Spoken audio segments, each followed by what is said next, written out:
At sa sobrang busy na nga natin sa kakahanap ng pira mga boss amo, ito tuloy nakabili tuloy tayo ng second hand power pipe doon sa trupa natin. Para nga pala ito sa Raider Carb natin na si Turyok mga boss amo ko. Sound check natin.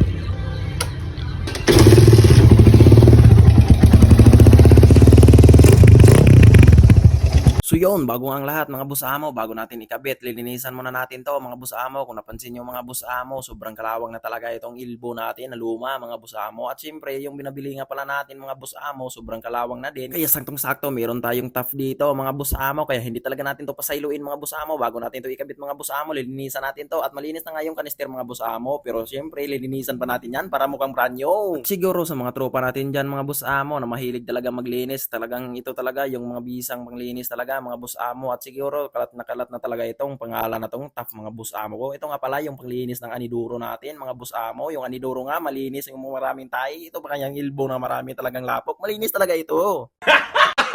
Gago! Nasa comment section ang link. Ha, gago. Joke lang.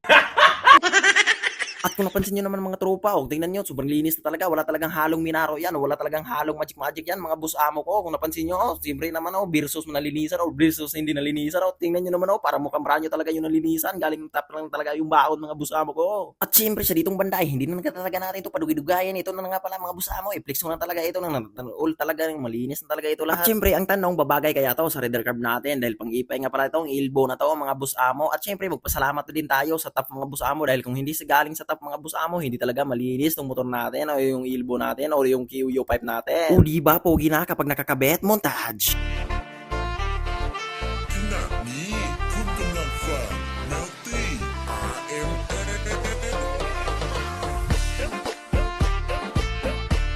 Tangina, walang bitaw. So yun mga boss amo ko, muntik na nga kalimutan ipakita sa inyo yung ating pipe dito mga boss amo ko. Syempre i-flex ko muna sa ulit sa inyo mga boss amo ko yung nabago natin dito kasi nga pang Raider ipay nga pala itong ilbo mga boss amo ko. At ito kasi yung gusto kong pisa mga boss amo, yung hindi plug and play, yung mayroong babaguhin. Gago. So, ang problema lang dito mga boss, nagpabingkong lang tayo ng konti dito kasi nga iba yung bingkong ng FI or iba yung sukat. So, bali konti lang naman yung binago natin dito mga boss. So, naglagay na din tayo ng tornilyo kasi kapag sa FI ito mga boss, i-sensor yung nakalagay dito. So, dahil carb yung motor natin, so bali tornilyo lang yung nakalagay, hindi sensor. So, ayan mga boss. Yun oh. So, ayan yung detalye mga boss. Napakaganda, parang swimmy high mount siya mga boss. Nakaangat. So syempre, sound check muna natin mga boss. Tong QU power pipe natin. Let's go. Alright. Kickstart lang kasi nga hindi na gumana yung switch.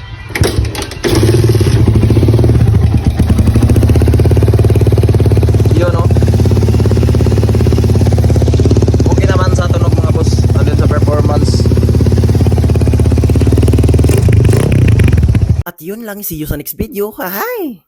Love you.